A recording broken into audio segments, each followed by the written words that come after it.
There we go.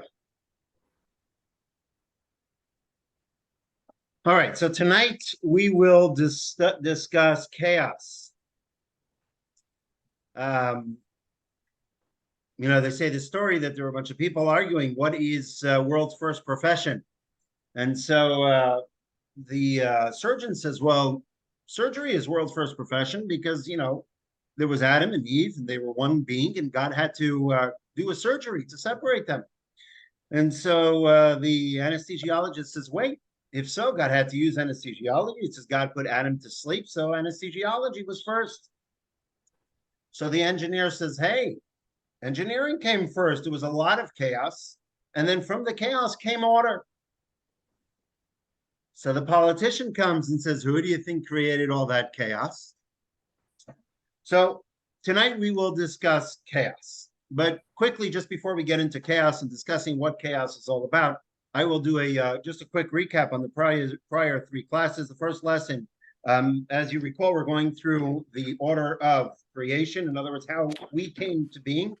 We're starting from the bottom up. In the first class, we discussed the creation of the lower three realms, Bria, Yetzira, and Asiya, which was creation, formation, and action, the world of action, which is the lower half of which is where we are.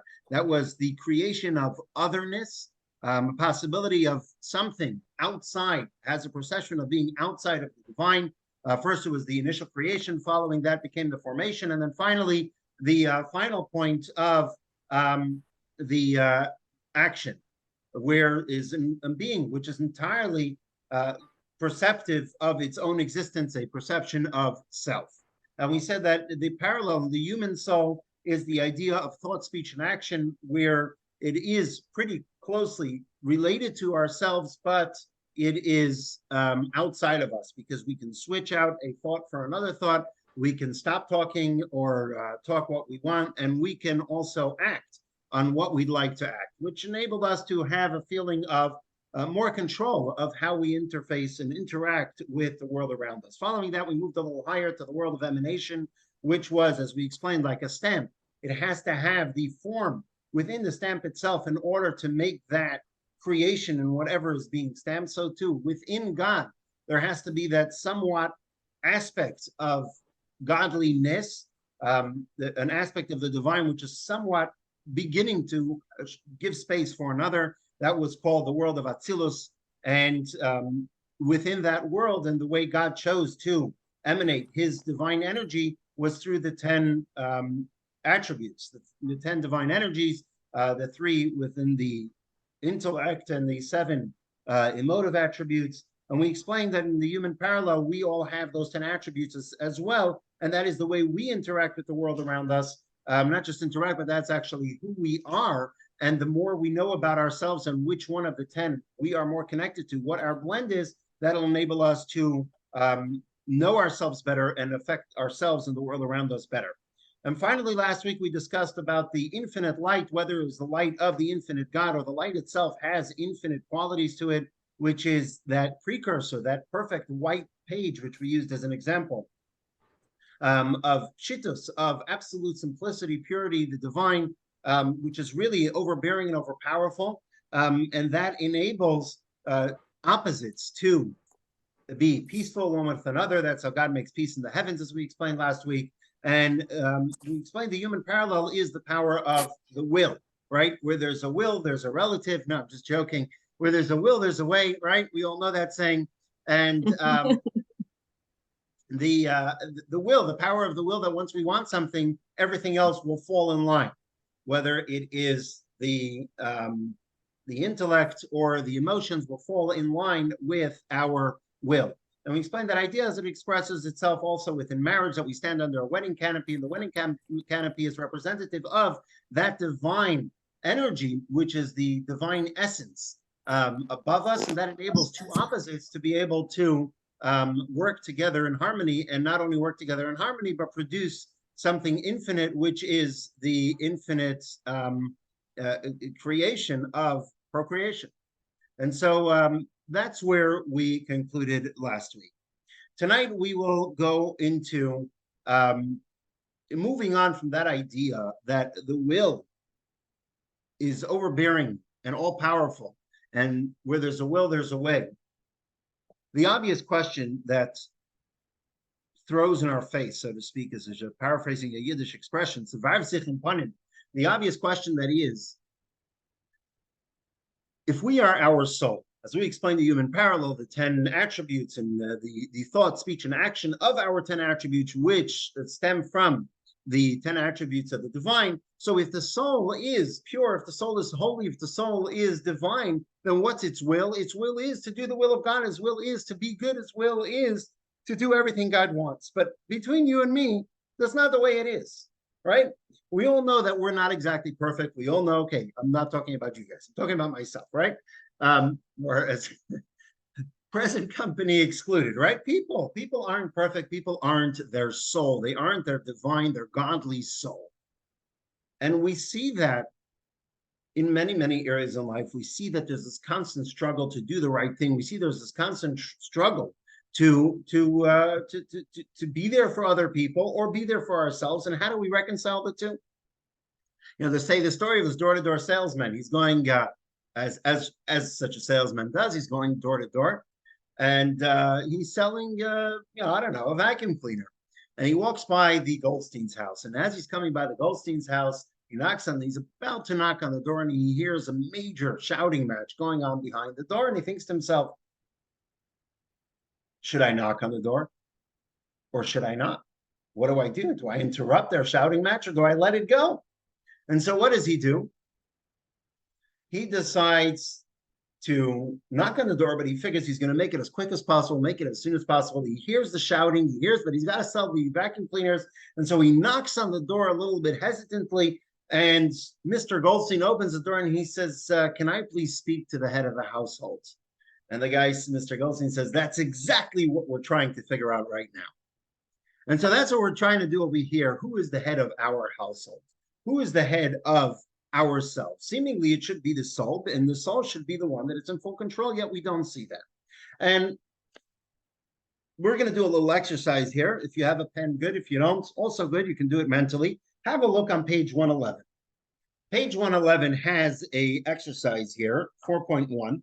And we're going to go through these questions. Now, answer objectively. No one's looking at your answers. I'm not going to look at them. You don't have to mark them. You can mark both yes and no by each question if you want, but make a mental note. And I'm going to answer them out loud as we go along. And perhaps to a degree, I'm going to answer them for most people, right? If we go through this questionnaire, what does it say? I am a selfish person. The reality is, yes, we're selfish to a degree.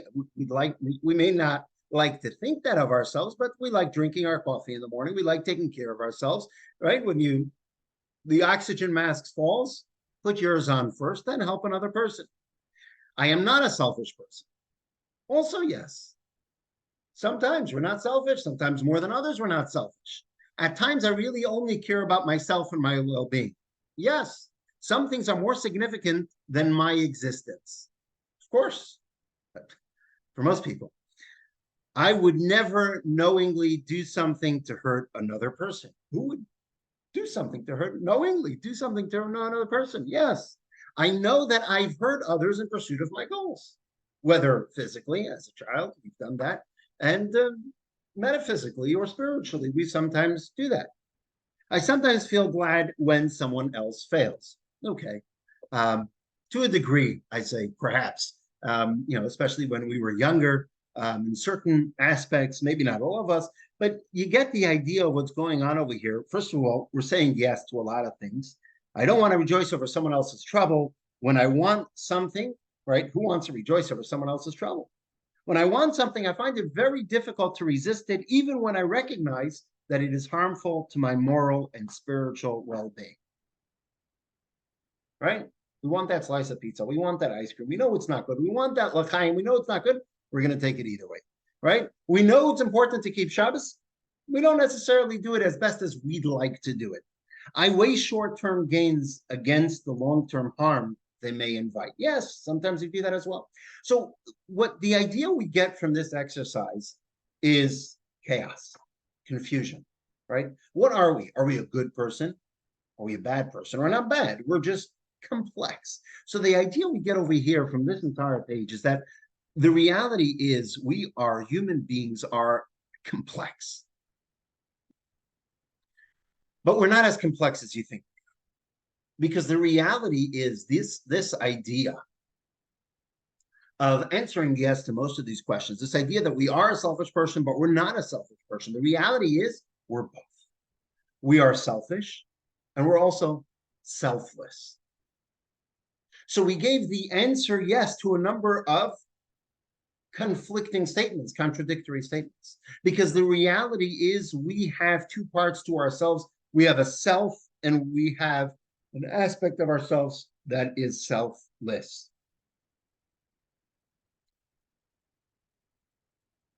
Yep. What are those two parts? This perhaps is the doctrine which you may have heard, which you may have heard myself talk about, you may have heard it from other areas. It is called the two souls, the doctrine of the two souls. Every single one of us possesses two souls, one called the Nefesh HaBahamis, the other is called the Nefesh HaElikis. And we'll get to that in a moment, so if you didn't catch those words, you're fine. What are these two souls? The first soul is the animal soul. What's the animal soul? The animal soul is the sense of self. I am. Self-preservation, survival, instinct, right? That's why it's called the animal soul, because what is an animal? What's the life of an animal? Life of an animal is a life of self, and based on that, of instinct, survival, right? An animal, if you go to a I don't know, gaming reserve, if you go to a safari, right, and you see the animals out in the wild, when a lion goes and it chases after a deer and it catches up to it and it devours it, is that bad? No, it's not bad. It's dinner. It's life. It's the way life works. It's going out. It's an animalistic tendency of survival, of eating to survive. And how does it eat? It eats from another animal. That's just how it's hardwired by God. And so that is the animalistic soul. It's not bad. It's not good. It could lead to bad because, hey, if a human being acts with such a thing, right? I'm not talking about literally devouring an animal, which that would be terrible, or another human being, but figuratively, right? To devour another human being, emotionally, intellectually, or whatever form, metaphysical form it may take on, that's a terrible thing. And so this animal soul within ourselves, we all have it. It's what causes us to go to sleep at night. It's what urges us to eat breakfast, lunch, and dinner for most people. Some people, it's just lunch and dinner. If you're doing intermittent fasting, we're not talking about that, right? But that's the idea of the animal soul.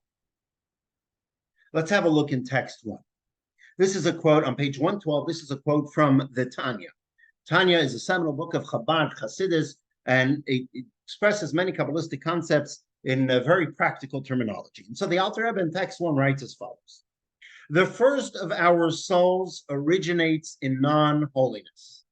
This soul resides in our bloodstream to vitalize our body. It is the source of all our negative character traits, as well as those positive traits that come naturally to us, such as compassion and kindness. A Jew's second soul is an actual part of the transcendent God. So the first soul is the animalistic soul, the animal soul. What's the second soul? If the first soul is all about being selfish, it's about survival, it's about the instinctive survival, it's about sense of self, it's all about me. The second soul is all about what I'm needed for. Right? Ask not what you can do for your country. Ask not what your country can do for you. Ask what you can do for your country, which really is a statement the Alter Rebbe, the author of this prior text, once told one of his students who came fetching to him that he's being trampled upon, right? And his ego is being affected. And so the Alter Rebbe turned to him and said, you're talking about all the things that you need. How about the things you're needed for? The second soul is a divine soul. It's a mission-oriented, a purpose-driven soul. It's a soul that's all about what can I do? What is my divine mission? What do I need to do? And that's where this divide within ourselves comes from. So this idea, it's not that I'm a conflicted individual. It's not that I am a complex individual and I'm a confused individual. No, you're a double individual. You have two souls within yourself. You have two personalities within yourself. Every single person has these two personalities, and these two personalities each have the 10 attributes that we discussed 2 weeks ago. You see, what I didn't tell you was that there's the double 10 attributes. These 10, whether it's intellect, whether it's the 7 of the emotions, emotive attributes, motive energies of kindness, of discipline, these 10, there's 10 of the divine soul, and there's 10 of the animal soul. Every single one of us contains within us these two personalities, and they operate simultaneously. Take, for example, Ava, love. You can have love, which is love for yourself, which is expressed in various ideas, eating food, eating breakfast, taking care of yourself, going for a spa day, whatever it is, that's love for yourself, things that are for yourself, which isn't necessarily bad. We're not talking about bad and good here. We're talking about self versus selfless, self versus sense of mission, purpose, divinity. That's what we're discussing here. It's not bad or good. And we'll discuss it a little bit later on. And then there's the love of the divine soul. The love of the divine soul expresses itself in various areas. You know, if I want to express my attribute of love, of ava, of chesed, my attribute of chesed, my attribute of kindness in the one that's coming from the divine side of myself, my godly soul, then the way it's going to express itself is by running to give charity, is by running to something along those lines. So each one of us has these two personalities, and they operate simultaneously. At the one moment, we're thinking about ourselves, and simultaneously, we're also thinking about our God-given mission, our God-given purpose, and it's not a contradiction. So getting back to that exercise we did on 111, am I a selfish person? Absolutely. Am I a selfless person? Absolutely. We're both, because we have both of those personalities. It's like we're one hard drive, we're one hardware operating two softwares, right? We're one computer, and we're one laptop, whatever it is, and we're operating both Mac and Windows at the same time. I'm not going to say which one's Mac, which one's Windows. I'll leave that up to yourself to decide which one is the godly soul, which one is the divine soul, the animal soul. But that's the idea. We're one hardware that is simultaneously running two softwares, the divine soul and the animal soul. Now, there's something unique about the animal soul. There's a number of unique aspects about the animal soul. First off, as we just mentioned, the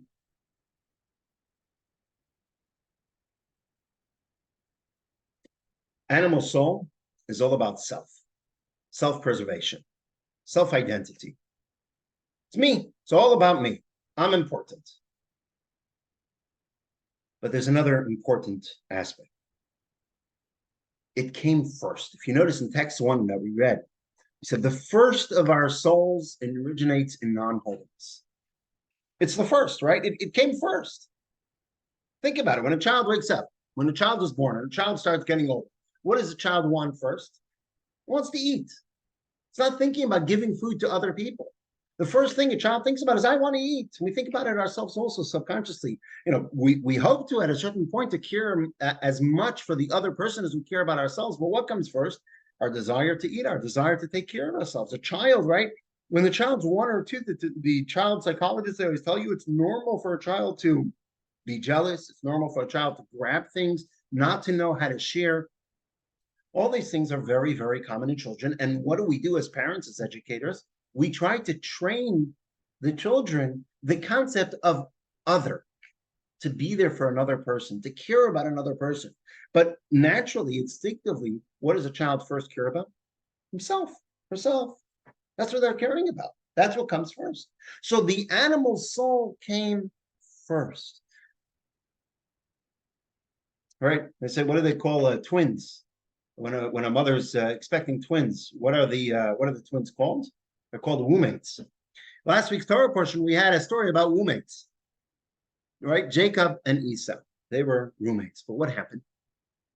Jacob and Esau were very, very unique. The Torah tells a story last week that every time their mother, Rebecca, would walk by a house of prayer, of study, a holy place, she'd feel Jacob trying to emerge from the womb. Be a lot of pushing. And when she'd pass a home of impurity, of unholiness, she'd feel Esau trying to leave. And she went to the prophet of the time, right? And to find out what's going on. Nowadays, perhaps we'd go to get an ultrasound. But those days, she went to hear from the prophet. And what did the prophet say? You're pregnant with twins. But it's not just any twins. They are polar opposites. The reality is each one of us, not literally, is pregnant with twins. We all have two within inside of us. We all have these two souls, and the animal soul came first, right? Who was born first? Jacob or Esau? Esau. Esau was born first.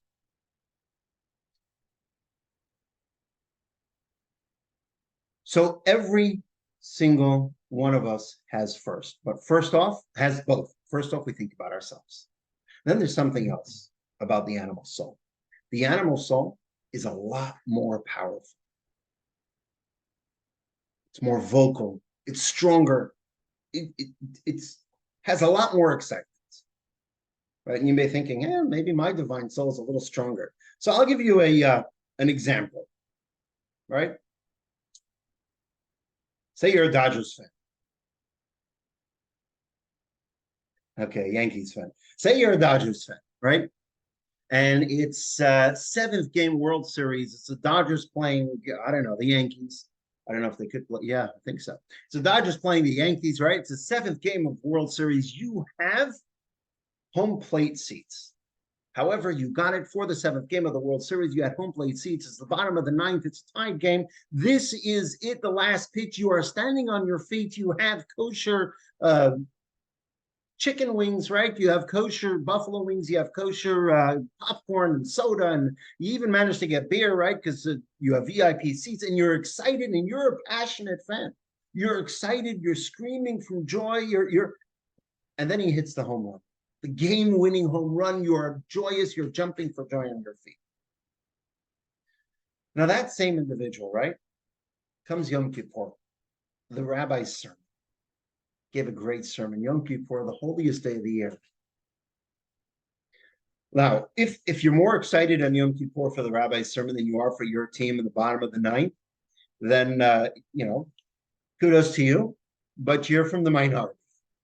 The reality is most of us are a lot more excited about mundane things, about things that are neutral, not talking about bad things that are neutral, non-holiness versus holiness. The reality is we get a lot more excited in things which perhaps go under the category of our animalistic soul, right? Take, for example, horsepower. When we talk about the power of something, how fast something can go. We don't say HP human power, right? How many horsepower? How many human power does this car have? You need a lot more humans than you need animals. Animals are a lot stronger than humans are, right? The same thing is when it comes to ourselves. Within ourselves, our animal is significantly more robust than our godly soul. Let's have a look in text 2. The ox's strength produces abundant crops. That is to say, the animal soul's drive is more potent than the godly soul's drive. We have a lot more excitement in things connected to our animal soul. So now the question is, as we explained on our map, that everything that we have in the human soul is mirrored from the divine world, the divine realms, right? The order of devaluation or the evolution, the order of, right, the chain of events of how we were created. We explained last week, we mirror these. This side is mirrored in ourselves. So if there's only 10 attributes, there's only one kindness. Where does that second set of 10 attributes arrive from? If it has to mirror the other side, right? Atzilut, the world of emanation, God emanated 10 energies from which he connected to the creation of the world. And to mirror that, we each have these 10 energies. So we only have 10. Where does the second set of 10 come from? Where's the second set of 10 sefirot within ourselves? These 10 that come from the godly soul, we know where it is, but the 10 that are connected with the animal soul, where do they arrive from? Where does these energies arrive from? And not just these energies. As we explained, it's much more robust. Why? Why did it come first? Why did the animal soul enter the human first? Why do we have a sense of self first before we have a sense of other? Why do we have a sense of self first before we recognize our mission, our divine mission, our purpose in life, what God wants us for? Why do we first have the animal soul? And why is it more robust? God created everything. Why did God create the animal soul more robust?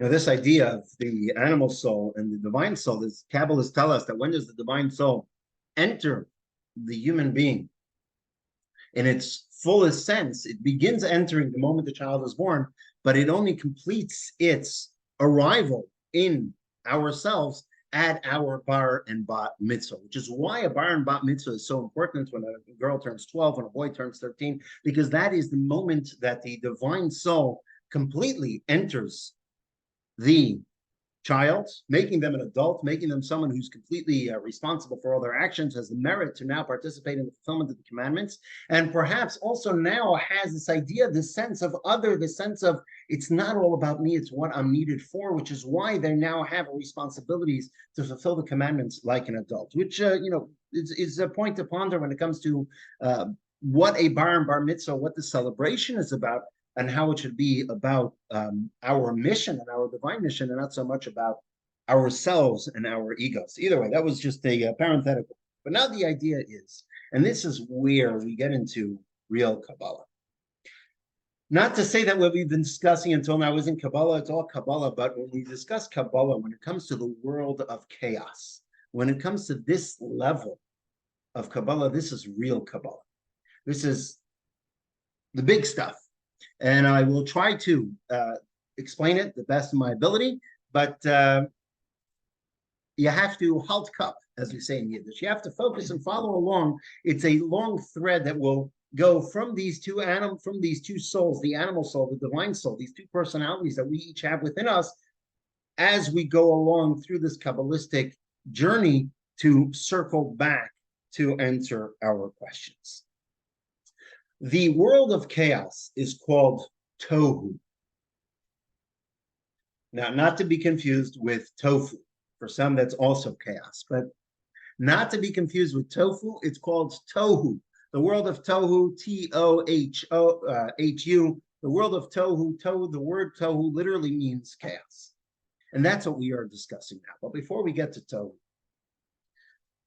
and to answer these questions about the animal soul and about the divine soul, we will now move along to a seemingly entirely unrelated topic, and then we will circle back. That topic is called Ur and Keli, the light and the vessel. What do I mean by light and vessel? Right? Think about a light, think about a vessel. A light bulb that's on top of me. Vessel is bottle, is a vessel. But the reality is, light and vessel is in everything in life, right? Speech, I'm talking to you. Hopefully what I'm talking contains a concept, an idea that I am imparting to you. And so there's the light of the speech, which is the idea. And then there's the vessel on how it is being transmitted. That is the words I am choosing to use, right? Everything in life has a light and a vessel. If you look on page 115, you have certain ideas for that, right? There's a book. What's the light of the book? The ideas contained within the book. What's the vessel?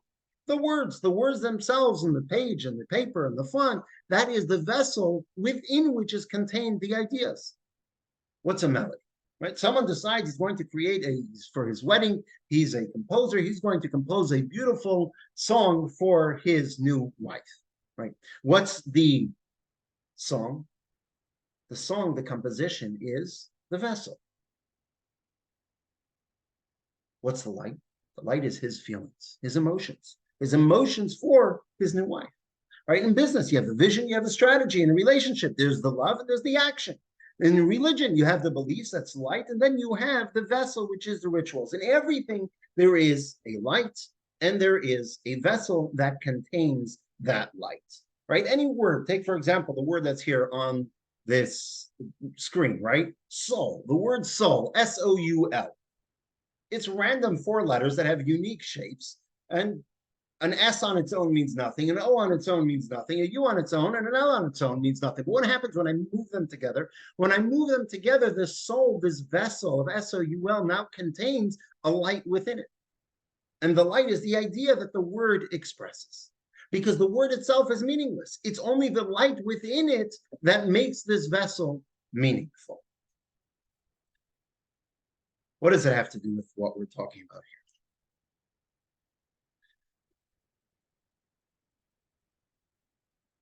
These 10 attributes from the divine, the 10 sefirot, the 10 divine energies that we discussed in lesson 2, and it's right here on the page, right? Have a look here, right? If you'll notice something unique, each one of the 10 has 2 colors. There's the top half, which is gray. There's the bottom half, which is purple, maroon, pink. I don't know. I'll ask my daughter. She'll correct me on mentioning the shades wrong. But fuchsia, it's all there. But that's the idea. What's the idea of these 2? These divine energies contain within them a light, a divine light, and a divine vessel. What's this divine light and divine vessel?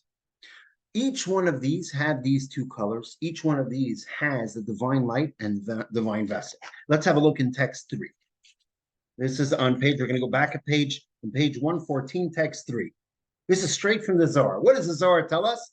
The king is present within 10 attributes of Atzilut, right? We explained the 10 divine energies in the world of emanation, the world of Atzilut. Those are the 10 that are right here on our map, those purple and gray ones. He and his vessels are one in that world, and he and his lights are one in that world. God has these 10 attributes. God's divine light and God's divine vessels are each one of these attributes. What does that mean? What am I talking about? When it comes to the divine light is pure. There's no differentiation. There's no separation. One light from another. Light is light. What differentiates one light from another light? That is the vessel. Now, that may have been a little bit Chinese. What do I mean by that? What I mean by that is like this. We're all sitting in a room, and each one of us has a light bulb in our room, right? Look at that light bulb. Don't look directly, because then you're going to have that shadow in front of you for a while, right? But understand the concept of a light bulb. What happens if you put, right, stained glass windows in front of that light bulb? What's going to happen? You're not going to have from the same light bulb, you're going to have orange light and purple light and blue light and green light. That stained glass window is the vessel. The light bulb and the light that's shining from the light bulb, that's the light. The light itself, no differentiation, no separation. It's one light, it's powerful, it's strong, it's bright. Where does the differentiation, where does the separation between one color and the other color happen? It happens through the vessel. It happens through the stained glass colors. It happens now with purple, green, orange, red, all the colors of the rainbow. It happens only in the vessel. The same is with these 10 lights. The 10 lights of, as we have here on the screen, Chachma, Bina, Das, Chesed, right? The top is gray, the bottom is purple, right? Chachma, Bina, Das, Chesed, Gvura, Tiferes, the 10 attributes of the divine attributes. When do they become divine attributes? Yes, it's the light that is emanated, the divine light emanating from God, divine energy. But it only receives its differentiation of being the light of kindness, the light of discipline, the light of, and so on and so forth, once it arrives in the vessel. Now that light takes on the identity of a light of kindness, because before that, it did not have that identity. Light isn't separate. Light isn't differentiated. Light is one. It's all the same. Let's look in text 4a, page 116. The light itself is in a state of simple abstractness. The vessel imposes a definition on the light in the form of particular attributes of wisdom, kindness, and so forth. So the light is undefined. There's no differentiation between one light and the other. It's all light, it's all the same. The differentiation only happens in the vessels. But there's something unique. What happens with the light and the vessels? And this is very important.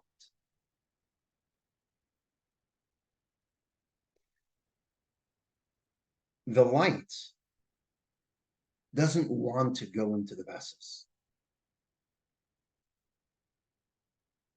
The light wants to be undefined, pure, abstract, undifferentiated.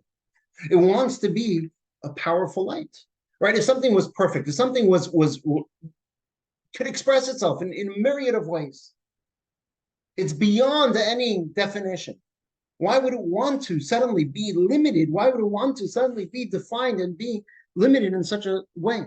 It wants to be, the light itself wants to crawl back into its source. It wants to go back to that pure level of holiness, or the pure level of divinity, where there's no differentiation, where it's just the light of God.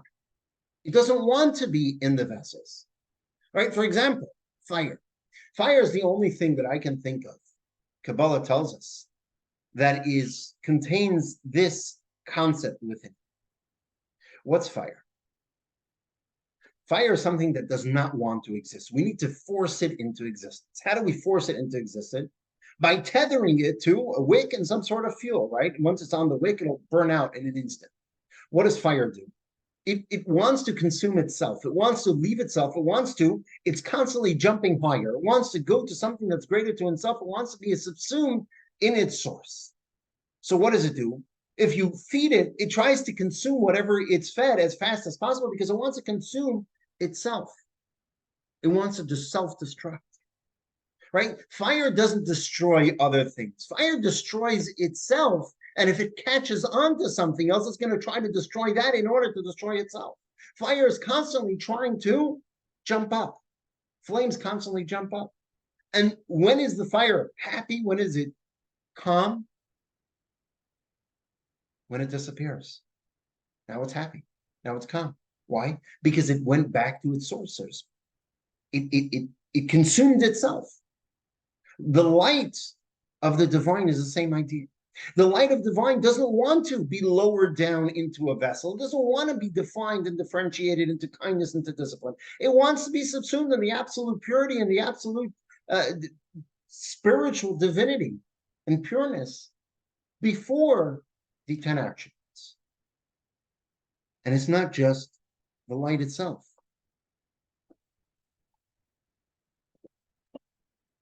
Let's look at 4b. The lights of the world of emanation, Atzilut, by their very natures, on 116, are abstract.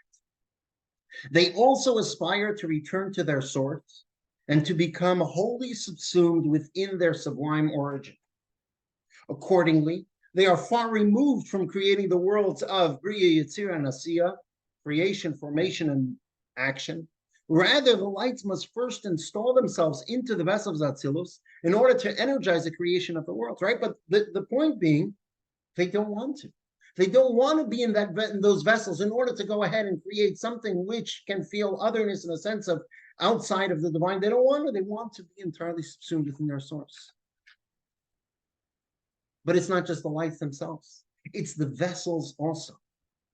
The vessels, that vessel of kindness, the vessels also don't want to be suddenly subservient, so to speak, to this new entity, to this light that's overpowering it.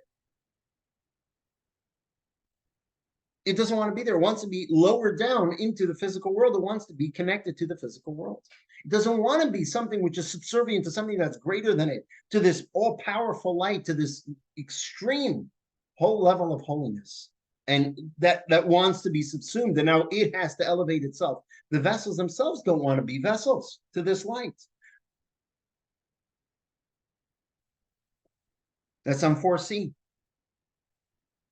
Page 118, lights and vessels are inherently opposites. The lights, by their very nature, are abstract.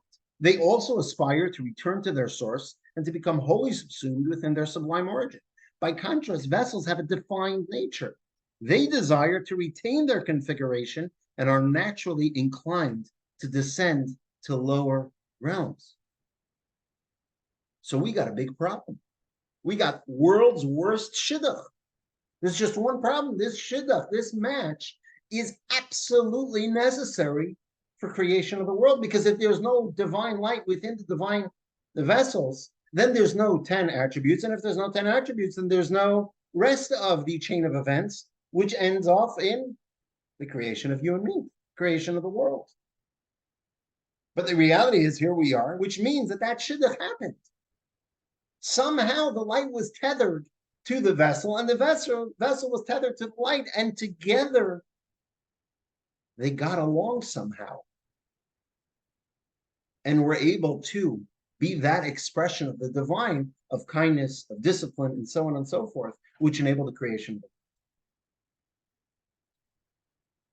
How was that possible? And that is only possible. This shidduch, this match, and perhaps it's in marriage as well, that was only possible through the loss of their egos. When they each lost themselves a little bit, it's not about me. It's about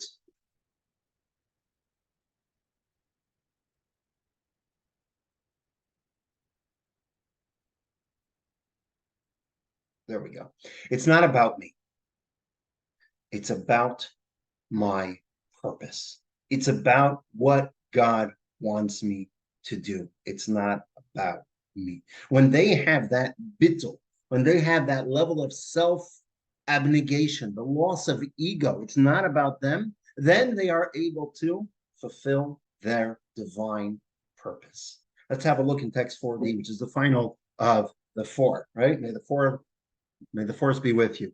All fours, 4A, 4B, 4C, 4D. What's the final one of the fours? 4D. They are entirely submitted to God's intent for creation, namely that the universe should become an orderly habitat and not be left in chaos. That's how they're able to have this match. That's how they're able to have this shidduch. When they are able to forgo themselves, to overcome their sense of ego, of what they want, and they're able to get along, that they are able to live in harmony and go ahead and fulfill their purpose by being the 10 attributes of the world of emanation and moving along the chain of events. And I'll give you an example. You have two spouses, a husband and a wife. And the husband is very much in love with his wife and doesn't want to leave her side for a moment. Right? But she goes ahead and she says, look, it's Tuesday afternoon, honey, and we're out of bagels. Can you go to the bagel shop and pick up a dozen bagels? What does he say? Dear, I don't want to leave your side. But she says, honey, I have, lunch happening and we don't have bagels. I need you, please do me a favor. Go and get the bagels. He has this conflict. If he goes ahead and gets those bagels, he's not going to be able to be close to his dear, his love, which is what he really desires, right? So what's he going to do? If he's focused on what makes him feel good, he's going to try to find someone else to find the bagel. But if he's focused on being loyal to her, if it's about her, he's going to go out and get that bagel. And as we know, most of us, right? We're going to go out, the husbands are going to go out and get that bagel. Or sure, we sure hope so. Right? So what's the idea? The idea is, if we're able to think about the other, it's not about ourselves, it's about what we're needed for. It's about what the other wants. If we're in love with someone, we want to be there for them, not what we want, but what they want. We're able to overcome our own desire for the greater good, for a greater purpose, for the mission of what the other wants. And so the same thing is when it comes to the light, this overbearing, this overpowerful light that does not want to be sent down, so to speak, into the vessel to now become the divine attribute of kindness. And the vessel itself that doesn't want to be connected to this overpowerful light and now be necessary to relate to the divine to a degree, right? To sense their source, to be connected to their source. It wants to just be down here in this world. What happens is when they have that idea of we're going to go beyond our sense of self and see for the greater good where I'm needed, what I'm needed for, then we can get along. This concept of the light and the vessel getting along, perfect harmony, which is getting over themselves and focusing on their greater good, on their mission. This is the opposite of chaos. This is what Kabbalah calls tikkun. See, when it talks about tohu in Kabbalah, it talks about tohu and its parallel tikkun. What does tikkun mean? Tikkun means fixed, completed. Tikkun means, right? Tikkun olam. Tikkun. Tikkun means fixed. That is the idea. This idea, what happened? Kabbalah tells us that before the world as we know it, which was created through this perfect harmony of the light and the vessel, that they were able to get over themselves and go for the greater good, for the mission that God created them for, there was a prior realm of tohu, of chaos. What does the chaos mean? Where the light and the vessel were not able to get along. God created the divine light, sent the divine light to go ahead and be united with the vessel. And what happened? They said, no, I'm feeling too strong. I want to be subsumed within the divine, right? I want to be close to God, said the light. I don't want to be connected to the vessel. It's not something I want to do. And the vessel says, no, I'm not going to contain the light within me. They were not subservient. They did not get over their ego. They did not get over themselves. They were not batel, as we say in Kabbalistic terms, to the will of God. Let's have a look in text 5 on page 119, where we talk about this primordial chaos. Says the Zohar, it's right there in the first 3 verses of the creation of the world. The next time we open the Torah and we read the first 3 verses, we're suddenly going to see these 3 verses in a different light. Right? How do we know God liked baseball? Because it says in the Torah, in the beginning. No, in the beginning, says the Torah, in the beginning of God's creation of the heavens and the earth was chaotic.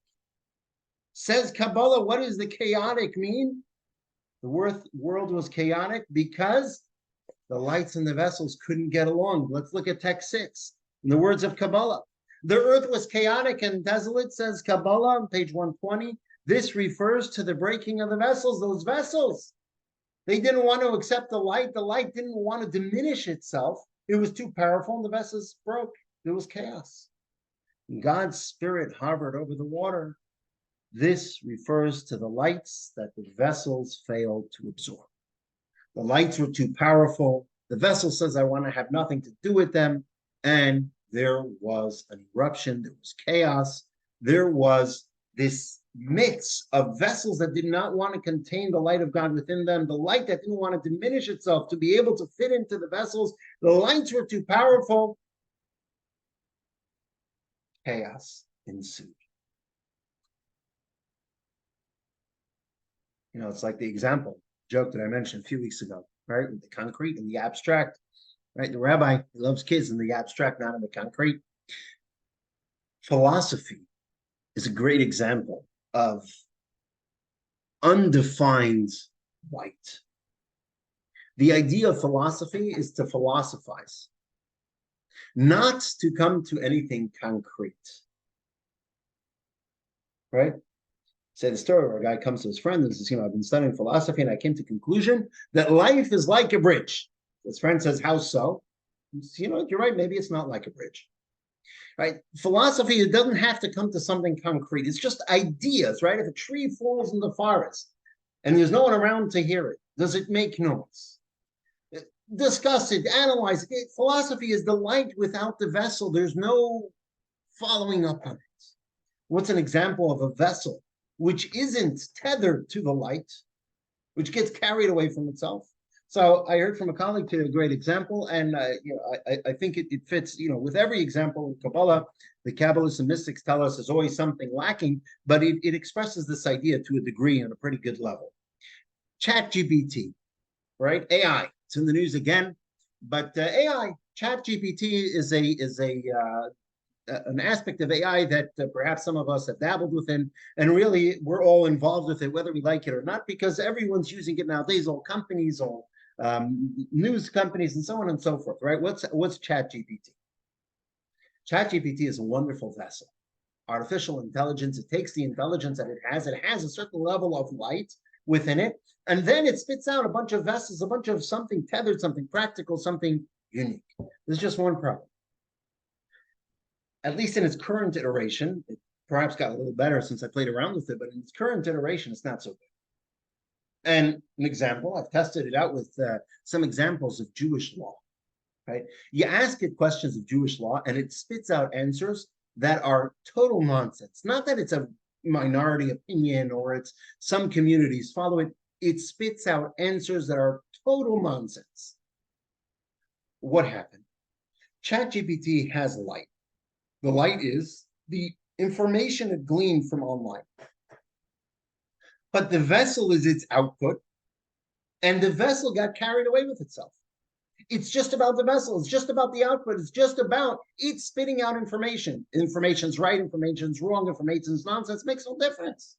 It's information, and it's going to send it out. Right? There was a great example of such a case. There was I think it was in a pretty high court, perhaps one of the Supreme Courts of the state. I don't remember exactly which court. It was in the news a few months ago, where a lawyer cited precedent of 3 or 4 various cases, and it turns out that those cases never existed. But he cited precedent, chapter, verse, right? This verse, that, page, that, subsection 281. He cited verse and chapter of a precedent. It turns out ChatGPT made up those precedents. He was in a rush. He had to submit the brief, whatever it was, and he put something into ChatGPT, and its vessels ran off untethered to the light. It made stuff up. That's an example of a explosion, a destruction of, what was the term?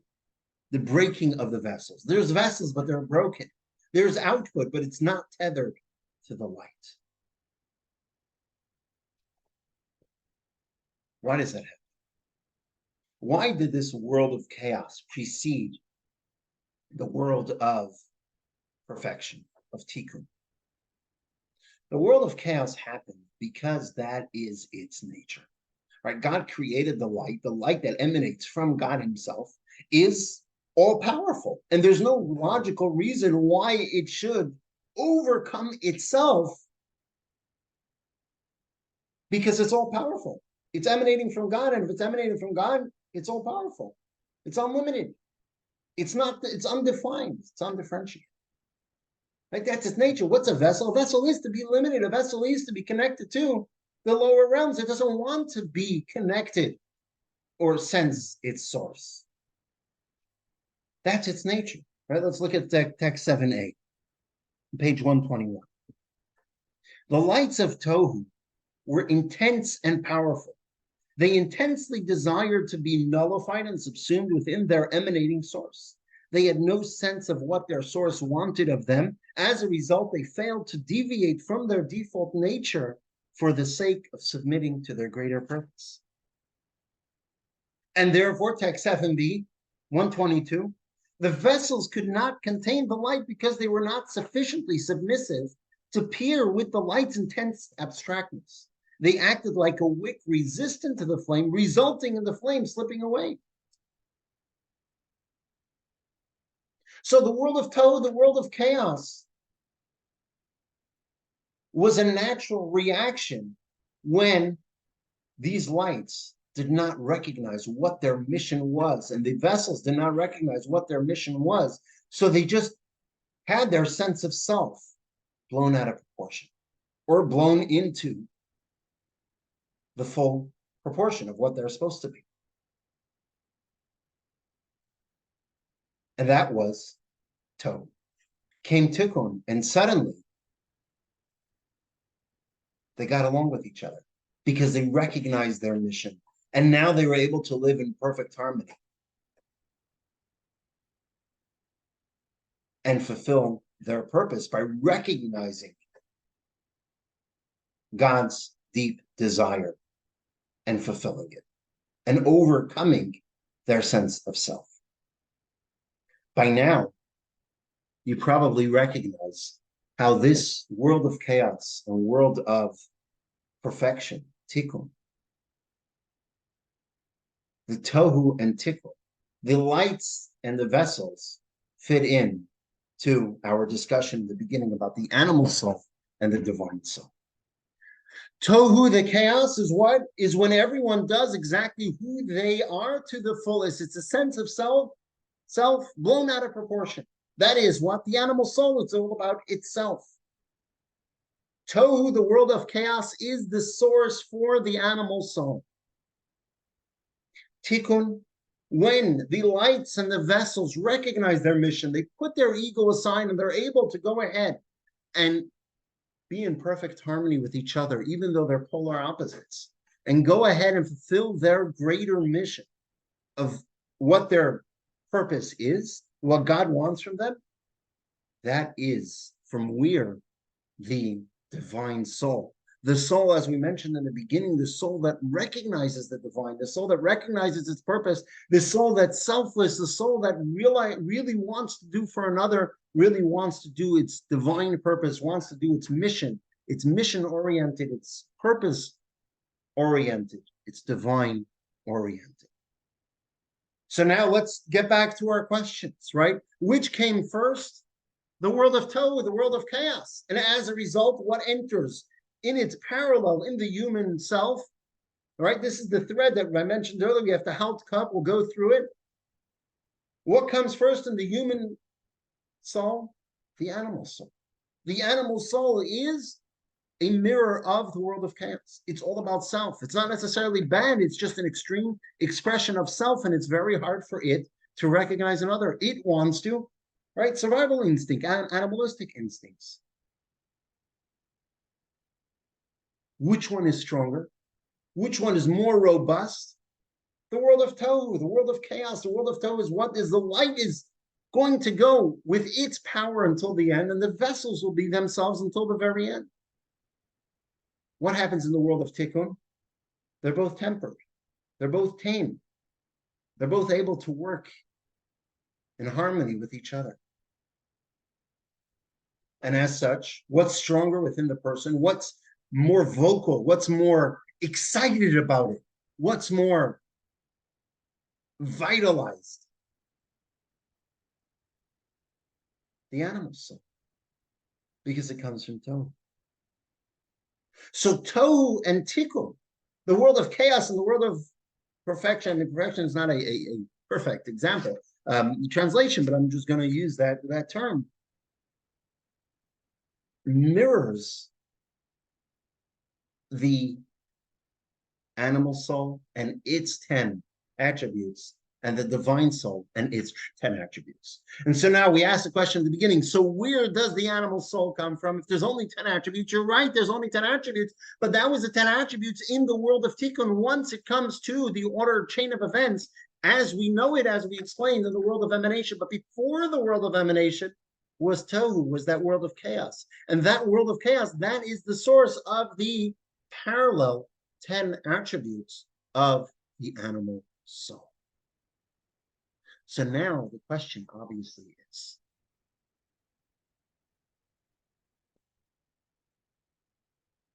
why? Why did God cause the chaos in the first place? Following which came that destruction of the vessels, that eruption, and following which came the second round, the world of Tikkun, that enabled the world to be created. Why is there both?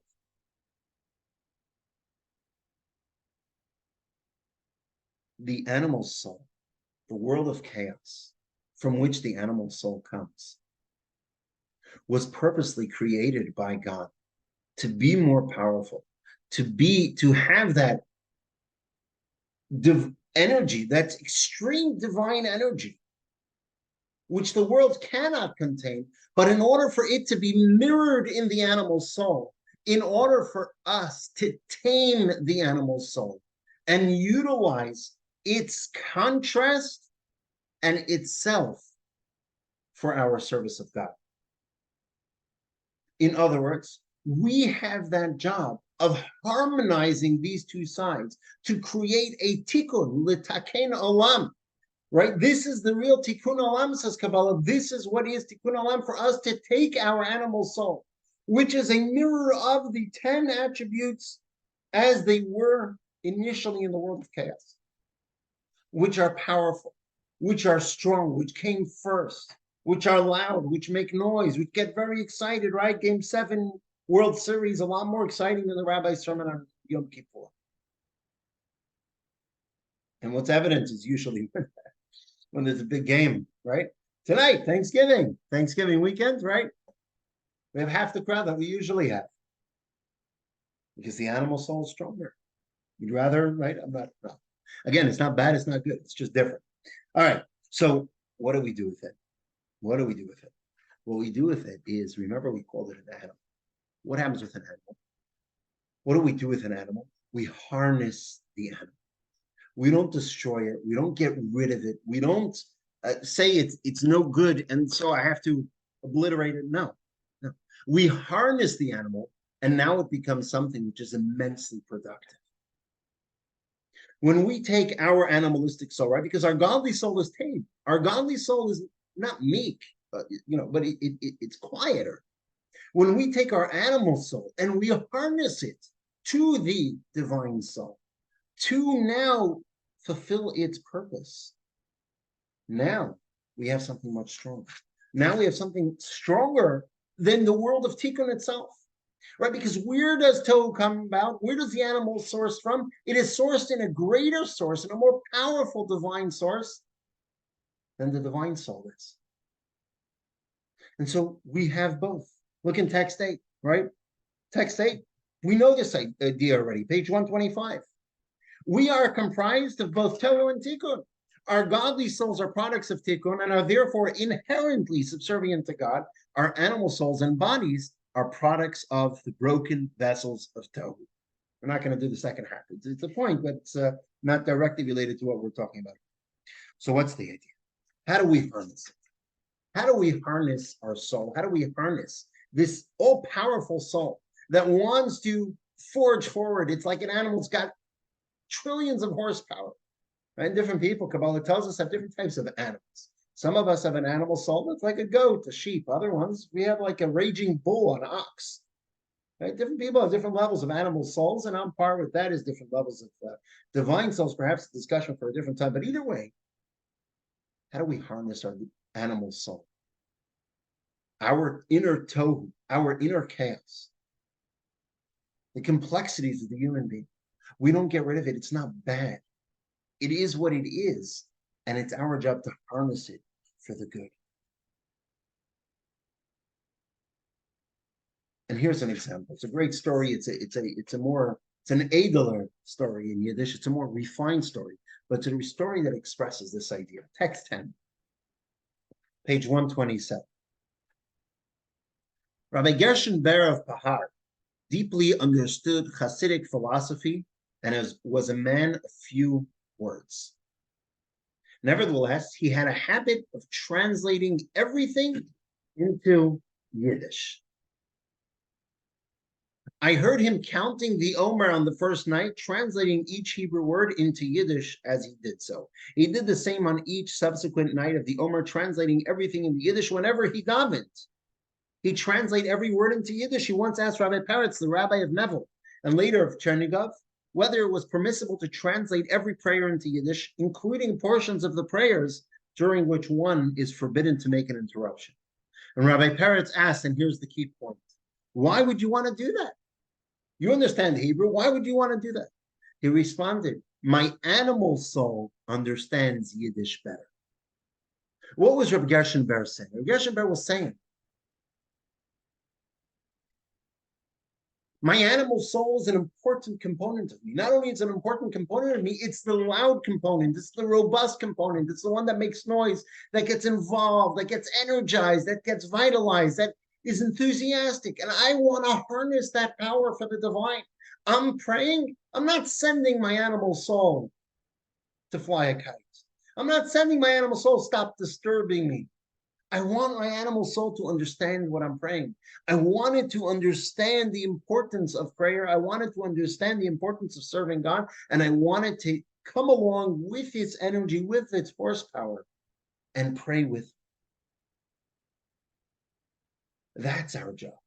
To create tikkun within ourselves. To take the animal soul, which is told, to take the divine soul, which is tikkun, and have one harnessed to the other. And that's the way we can serve God much more powerfully. On practical terms, this idea, we have it every moment of our life. We have that opportunity many, many times throughout the day.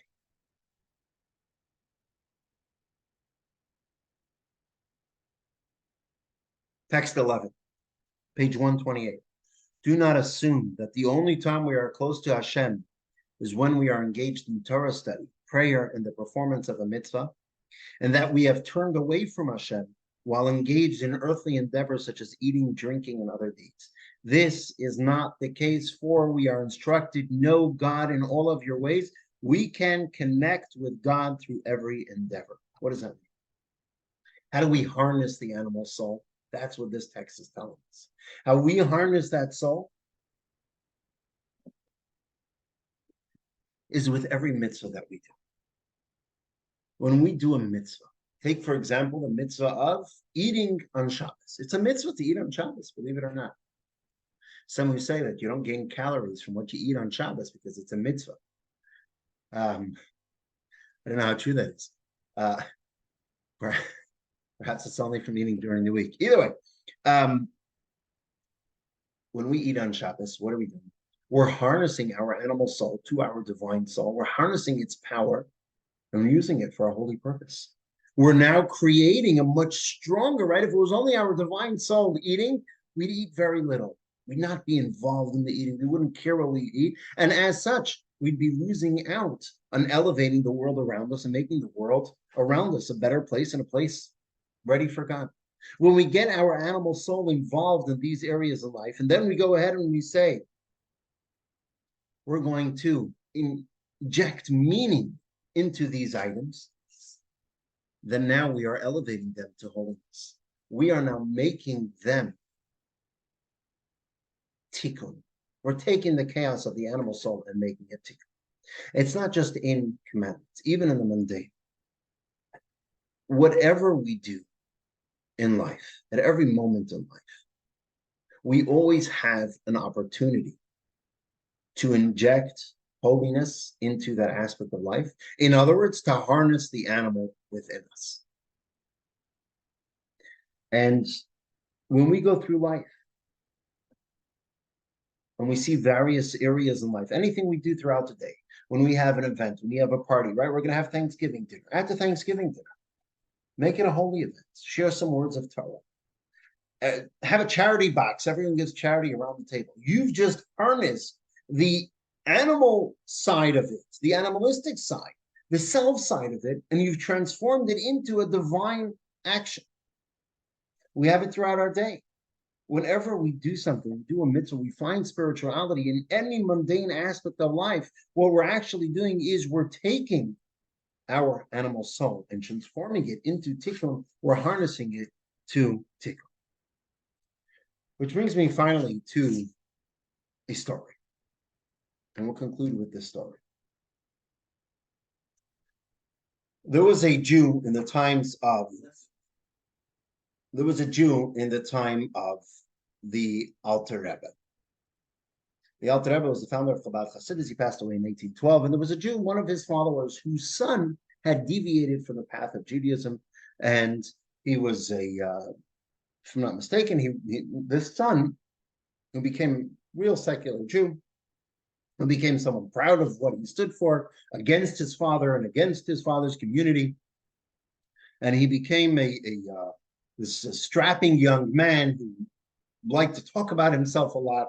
And one of the ways he showed himself off, he had this magnificent horse that he'd ride on all over town. He lived in the main city. And one day he had this opportunity. He came back to his father's town. So he came back to his father's town. His father said, I want you to go meet the Alter Rebbe. He said, I'm not going to meet the Alter Rebbe. Why should I go meet him?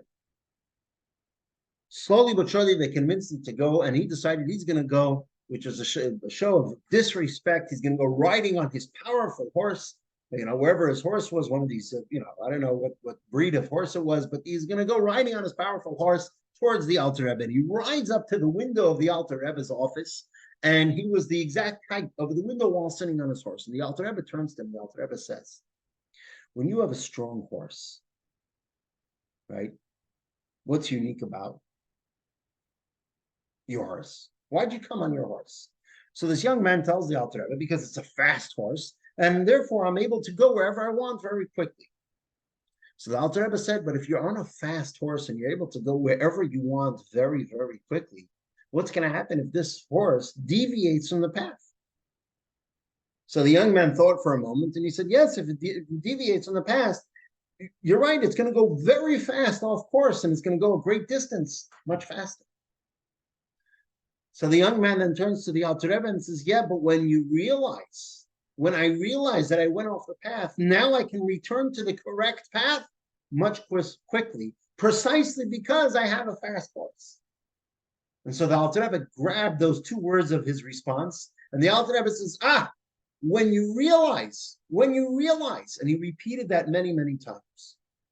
And this young man realized what the Alter Rebbe was telling him, that he has great passion, he has great energy, he's daring, he's audacious, and these traits is what led him astray. But it's these exact traits that he can use for the good. All he was missing was the realization. If he'd realized he was lost, suddenly he can come back. He can pull the reins, and he can quickly reach the correct path. And as the Alter Rebbe continued saying those words, when you realize, this young man fainted. And the end of the story is he stayed there, he stayed in that city, and he became a devout and devoted, God-fearing Jew.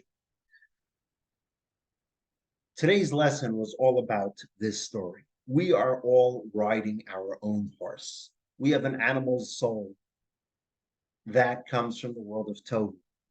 And sometimes this animal soul takes us deep into the world, into the wilderness of the world. And it moves quickly and it moves powerfully. It's robust. It came first. And before we realize it, perhaps we're lost to a degree. But it's not bad. There's no reason to despair, because God gave us this animal soul for a purpose. It was all part of the divine master plan. The purpose was for us to tame it, for us to harness it. All we need to do is realize this purpose of the animal soul and take the chaos, harness it to the perfection, and everything will fit into the world of Tikkun, will fit into its ultimate purpose, service of the divine. We'll conclude with the lesson video, a short overview of the class, and then we'll stop for questions and answers. Just a minute.